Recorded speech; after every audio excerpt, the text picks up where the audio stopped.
Hello, everybody. My name is Shaka and Dingane Gant-Kendricks. And my name is Shaka and Dingane Gant-Kendricks. And welcome back to another episode of Behind the Hero. All right, everybody. So, welcome today to a nice rainy day. Get some water on these plants out here. Today, we want to talk about something that is not just relevant to the playground that we see in elementary schools, but it's something that we see throughout life at any age. And the topic we have for you today is contagious energy. So, contagious energy. When I think about contagious energy, it's just about how a person receives your intentions, how they receive it, and how they eventually interact with that reception of that. So I know that was kind of complicated. What I'm saying is that basically how happy you are can affect how happy somebody else is. And that can affect their lives. What do you think about that? I think that the birds was loud for a second. On that topic, I think that's definitely true. The energy that you bring forth into the world affects the people around you. And not only does it affect the people around you, it also controls like your interactions. So if you bring forth like good energy, you have higher odds, I have found, of finding yourself around good people. But if you bring forth negative energy, you find yourself around environments where other people share that energy as well. Okay, I see what you're saying. So it's more like of a association thing. You know, if you live your life, let's say, pursuing, objectives that, aren't necessarily good for you, are negative, they can have negative effects. That can, definitely lead you on a path to associating with people who also, deal with similar things, negative effects, live their lives in a wrong way. So I definitely see where you're coming from with that. And, I think it starts off when you're younger. I think, of course, everything is environmental. It starts off in the home. Where do kids learn how to, be happy? Where do they learn these emotions that can take them far? I think that, kids in the home, basically, they need to see that type of energy that, they want to display when they're later in their lives. So, when you're at home, you have kids, you want to make them feel welcome, and you want to make them feel like they're being understood. You want to make them feel happy. You want to make them feel like they can do anything. And in that way, they take that to their friends. Okay, let's be creative. Let's do this. Let's do that. They take that to school. They take that with them to the rest of their lives. And I think contagious energy is more than just, it doesn't have a time limit. I think that it starts off at any point and it can end at any point. What do you think? I would agree with that. I do believe your energy depends on the people who are around you. In many situations, that is parents, because those are the people who are raising you, and that's your frame of reference. So if you notice that your parents are in a good mood, I would assume that would inspire a child to be in a good mood as well. And if they're in a negative mood, it would also inspire the child to be in a negative mood. And I would say that is the case because oftentimes when you feel in a certain state, you feel justified in that state. So like, let's say you are happy. You feel justified being happy. Like maybe it was your situation, something good happened to you, and now you feel happy. But that can also occur when you feel negative, or you feel sad. You feel justified in your sadness. We're like, oh, this happened, so I feel justified to be like that. And if you notice that your parents are happy or your parents are sad, then that's a justification for for a child to be like, okay, I feel justified to be sad because my parents are sad, or I feel justified to be happy because my parents are happy. So that's what I would say about it. No, definitely. Have you seen any cases where, real life cases of, contagious energy anywhere? Contagious energy anywhere. The first thing that comes to mind is sports. Like being on a sports team. I would say in particular being on a football team. Because in a football team, it's like this huge group of people, a lot of energy, this camaraderie going on between everybody. Everybody's bonding. So energy spreads easily in an environment like that. So two situations that I would say stand out the most is, let's say you win a game. You win a game, maybe you went to another team's home field, and now you got the bus ride back. You're gonna notice on the bus ride, everybody's happy, people are talking, enjoying themselves. It's a good energy going around. But let's say you go to that same home field, that same opponent's home field, and you lose the game. When you get on that bus ride going back, you're going to notice that it's quiet. People are kind of sad. They're a little bit disappointed. So you can see it's like, okay, like this energy is related to each other. So it's like, it's related to each other. Like it ties together. Like it's situational, but it's also a mixture of the energy of the people who are around you. If one person is happy and everybody else is sad, that happiness isn't going to spread. Mm-hmm. That's how. What do you think? No, it definitely has to be proportional. You definitely have to have a good number of people who are feeling the same way in order to really just, have that contagious effect. Mm-hmm. Like you said, one person could be happy, be a group of 50. One person can be happy, but it's unlikely where that person is going to, unless that person is the boss, mm-hmm. And it's, their job to, increase morale for the employees.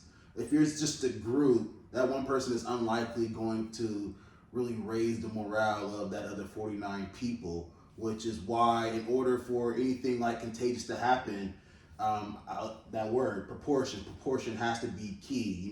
Group of 3, you can have one person happy and it can affect the other 2 people. Mm-hmm. That's a good number. You know what I mean? So yeah. I think that definitely is key when we talk about how can we affect someone's day to be happy or sad, is how many people we are affecting. Mm-hmm. And I think that is very definitely important. I think another case where you can see that at is, politics, elections, where you see, one person who is excited, one person who is really trying to take that mantle, just going to get it, and they can really, depending on their position, they can really affect a good number of people. They can really affect a wide variety of people. Yeah. And that is an example of contagious energy, how I just said, where, a person, who is considered supposed to be of a statue, let's say, mayors and governors and senators and presidents, they do have the ability through their words and how they, say it, how they display themselves, they do have the ability to, kind of, what am I trying to say? Turn the tides. I see what you're saying. Like energy tends to spread down. Yeah. Like whoever's the controlling group, whoever's the force, who has the greatest force, energy output, typically has the most influence on the people around you. Mm-hmm. And I definitely have seen that in a political or environment. Mm-hmm. It seems like depending on whoever's in office, the political atmosphere kind of reflects their disposition. Yeah. So if they're real outgoing and loud, outspoken, then that seems to be what's prominent in the political atmosphere. But if they're a little bit more low key, laid back, then that seems to be what's in the political atmosphere at the moment. Yes, it definitely does trickle down. It has a trickle down effect. Do you think that any particular contagious energy is more important than the other, or does it have its situations in which one might be best in this situation and then moving on to something else that might be better? I would like to say that good energy is better than bad energy. I would like to say that, but I think it's all situational. I would say in an optimal situation, you do have a lot more good energy than bad energy. But I think even I got to make the distinction that it's more than just good and bad energy. There's joy, but then a more nuanced version would be excitement. Or you can go anger or sadness. And these are all emotions, and they're all give off a certain energy that could spread. And just based off of life, there are situations where all of them does have its purpose. So I like to think that having more positive energy is better than having more negative energy. But I also believe that you gotta respect the negative energy too for what it is, in order to really move past it. Like if you're sad, but you don't accept the sadness, then you're not really dealing with it. You're just pushing it down so it can just arise again. But if you deal with the sadness, then you can move back to positivity. That's what I found the case to be like in my personal life. That's definitely, I believe that's definitely true. And I think, like what you said, because I definitely agree in balance. We definitely want good and positive energy to take over and to be just the leading factor in everything. But we do have to, realize that we are in reality, that we are, all people, and that every situation, isn't always just the best situation, and that, different situations call for different emotions.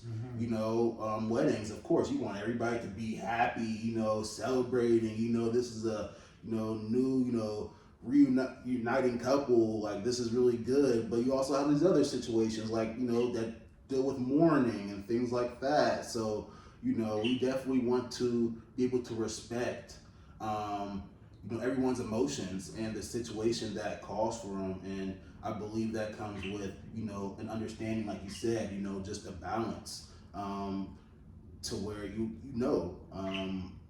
okay, if I'm in this situation, I'm emotionally intelligent, basically, is what I'm trying to say, is what I want to get down to it. I think that's when we start, connecting, energy and emotional topics, because they do go hand in hand. And I believe that the more emotionally intelligent you are, the better you can have or display contagious energies in the right situations. That ties into social emotional learning. Some of the pillars of social emotional learning are self-awareness, social awareness, self-management, relationship skills, and responsible decision making. And all of this ties into energy. You may not see it directly, but when you really look into energy as emotion, there is a force behind the emotion, the energy is tied to something, then social emotional learning can help you understand it and deal with it better. Like Shaka was saying, EQ, having that emotional intelligence. Just traditional intelligence is often, glorified, but the ability to have emotional intelligence is really tied to success in life. There's been many studies that has tied the ability to understand emotions to being able to rise in corporate ladders, or even success in school or whatever field that you're in. Having the ability to read people and to read yourself is going to prove to be beneficial. So even just breaking it down to self-awareness, okay, let's say you understand that many people around you are negative, but you don't really feel like that. Inside you feel kind of positive. So you have the self-awareness to distinguish you from the environment around you, and that can give you power. That can give you strength to move forward. It's also displaying social awareness at the same time because you're aware of the energy that's around you. So I definitely think these emotions, this energy is all tied together. To lead that up, I want to bounce a question back to you. Knowing that energy is real, energy is contagious, how do you control your own energy? Well, I think controlling your own energy has to do with, just mental states. And what I mean by that is just trying to control how you basically go about your day, how you achieve goals, how you achieve tasks, how you, communicate, just these daily things that you think about probably beforehand before you actually do it so you can get yourself prepared. I think that is one of the main ways. I think once you build that routine, then it becomes normal. But I think, definitely just starting off with anything, you would have to, just prepare yourself. So let's say, you're going to work, eventually going to work is just going to be going to work. But when you're first starting off at a job, you want to prepare yourself like, okay, I definitely want my first day to be good. I definitely don't want to go in there and think that I have a boss that is always, micromanaging me and that I'm not going to get along with my coworkers. So I believe that, in order to control, your energy and therefore controlling, contagious energy to those around you, I think that there is a level of, of just thinking ahead, and making sure that you're going to go into these situations as positive as you can. Because, again, we're reality. It doesn't always work that way. It doesn't always work to where you think that, okay, every interaction and every activity, every event, every, assignment that I do is going to be the best thing that I've done. You're going to have times where, you might think ahead. And you might like, okay, I'm going to really, try to, make this day the best day I can. And it still doesn't work out. Yeah. So, I mean, I believe that if you continue to think like that, though, I believe that gets better. I believe you start to build a foundation to where, okay, anything I do, I'm always going to start off in the most positive manner. Yeah. But if you don't think like that, then I believe that you're going to just go into any situation at a random emotional, thought, a random emotional state, random mental state, to where, okay, you don't know how you will, come off to your coworkers. You don't know how you will get your assignment done because you really didn't think about it. You're just going off at a whim. And sometimes in certain situations, that is great. It's great to be random at sometimes. But I believe that, daily lives, daily routines, trying to make the best out of situations that can be better. I really do think that thinking ahead, and it doesn't require an hour of thinking or anything like that. You can spend 10 to 15 seconds on a thought before you do something. But just some type of thought on how you're going to complete something to the best of your abilities. I believe that. I would agree with what you're saying. That controlling your energy is an active process, that you can't just leave it to chance. That if you do leave it to chance, you're going to end up with what chance gives you, with the energy of the people around you, the energy of the situations that come your way.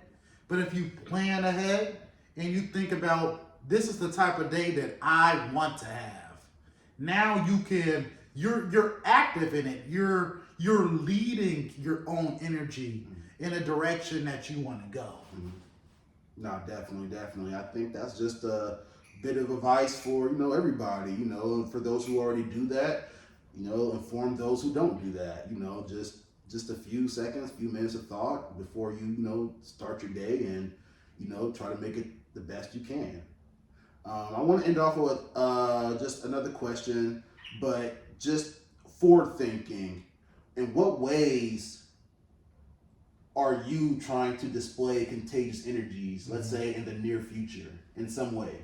I would say that I am planning out my days, weeks, just anything that I can foresee or that I want to accomplish, that I'm actively planning this out. And one thing I'm doing right now is I am being intentional about my days. So like, I don't want to just go through a day how I'm going through it. I want to be intentional in understanding what brings me joy, what is necessary for me to do. So when I wake up in the morning, I know that, okay, I'm going to get a cup of coffee, turn on my computer, read an article, do some content creation, just things that are going to put me in the right mind space. I'm also looking at my gifts and thinking, what can I share with others? What do I do well that others can benefit from? And then bringing that forth to the world. I would say this podcast is an example, and some other spheres of content creation that I've been venturing into are the main ways that I'm leading my energy and sharing it with other people. Okay, nice. What would you say? I would say one of the ways that I'm really thinking about most is going to these schools. Supervisor at a Hero, and definitely visit a lot of these school sites, and I definitely want to give off a personable impression that we're here to get a job done and give you the best service possible. I want to make sure that I understand the environment that I'm in at the moment. I understand everyone's agendas and what they're trying to see from themselves, the community, and the students. I want to understand the students' perspectives. What do they like to do? What things interest them. I want to understand the coach's perspective. How best to communicate with our coaches and get the best from them.